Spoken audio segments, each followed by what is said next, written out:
Today is lesson 54, ratio and proportion.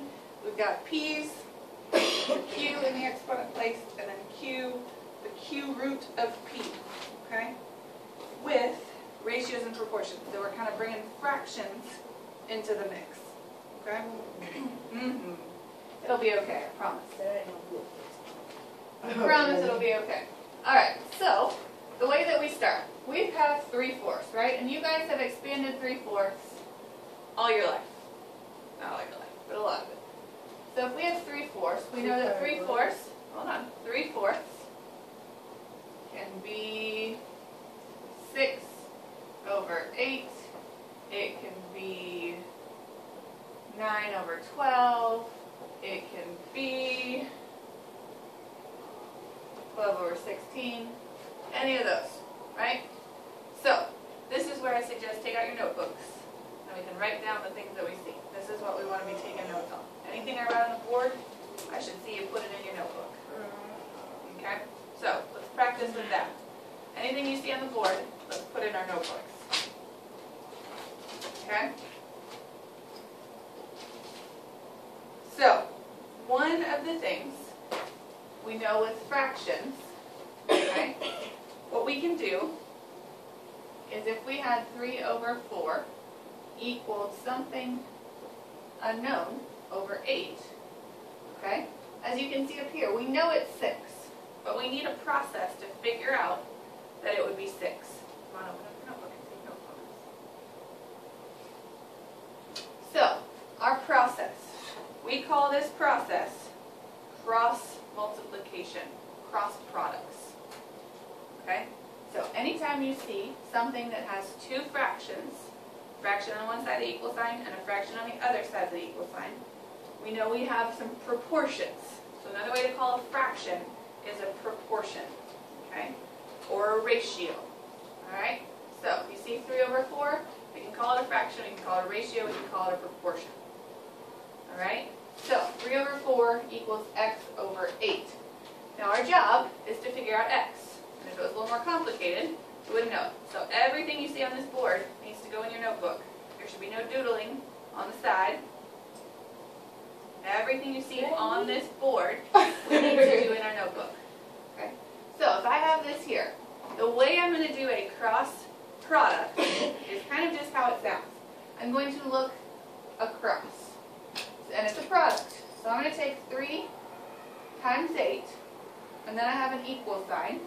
I'm going to set them equal, and I'm going to take x times 4. Okay? So I've now set myself up a problem. 3 times 8 equals 4 times x. Do we know what 3 times 8 is? Destiny, what's 3 times 8? Huh? 24. So I've got 24 equals 4x. If I've got x times 4, how do I undo times 4, Jamaica? By? Times 4 times 4. It's x times 4. How do I undo times 4? Divide by 4. Whatever I do to one side, I have to do to the other side. So my x, those cancel. What is 24 divided by 4, Portia? 24 divided by 4. That's going to have 6. 6. So x in this equation equals 6. Do we know that because we expanded our fraction? Yes. So our x is correct. X equals 6 in our unknown blank here. Okay? So our next job is to solve 20/15 equals 4/x. Okay? So if I do my cross multiplication, Damon, what am I going to do first?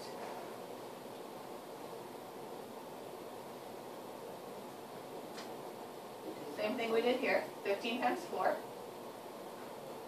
What do I do next, Jamaica? I've done my 15 times 4. Okay? Think about down here. We did that. Then we put an equal sign.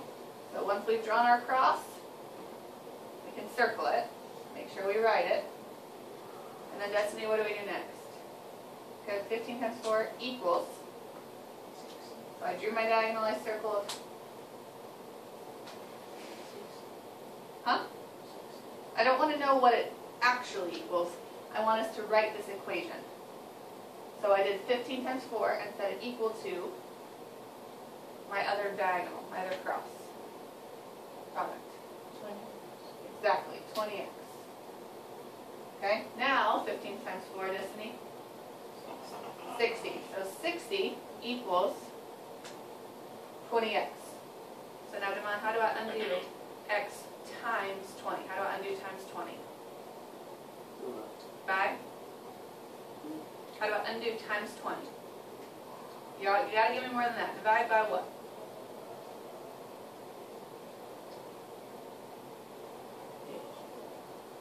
I want x by itself. So right now it's x times 20. So how do I undo times 20?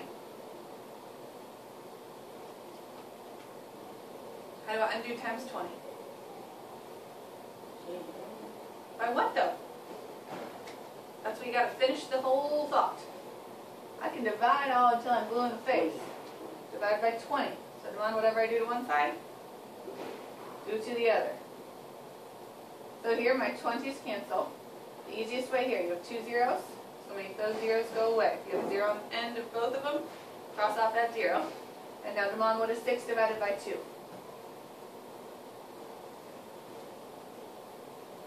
Devon, what is 6 divided by 2? 3. So my x equals, 3. So if we look back at this equation, 20 over 15 is the same thing as 4 over 3. And we know that that is true because of ratios and proportions. Make sense? Okay? 4 over 5 equals p over 7. So, Portia, start my problem off here. P equals. I don't want to know what p equals yet. I want us to set up the equation. I always want to see, write this out, show me the equation. Make sure we're putting these in our notebook. I'm going to check it when it's done. P.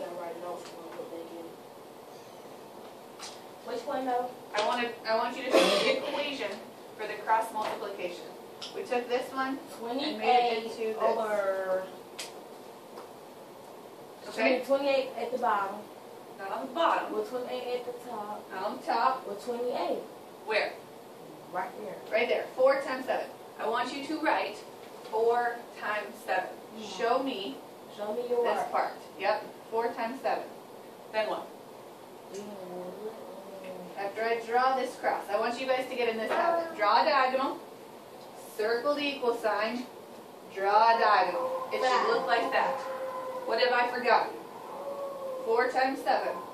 5. What comes next? After I draw one diagonal, what comes next? 5. Crochet. Oh, I know I got 5. I had divided both sides by 5. Okay, but we don't want to do that yet. We don't want to do that yet. I want us to set up our equation. So you've got 4 times 7. What comes next? I've drawn one diagonal. I want it to look like this. It should go step 1, step 2, step 3. Okay? So you've got step 1 down. What's step 2? Crochet? Eyes up here. Step 2 is. Hold on. Step 2 is? See what P equals. So step 2. I drew my diagonal. What's the next thing you have to do? Look at my picture. Look at my picture. Crochet. Eyes up here, please. Look at my picture. What's number 2 say?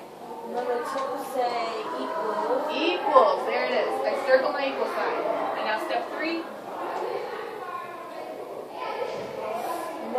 Bring it out with this P. What? Multiply times 5. P times 5. Okay? And then we're going to 5. this equation. We'll divide off 5. Alright, so let's head to the bathroom. I had to tell if I went to it.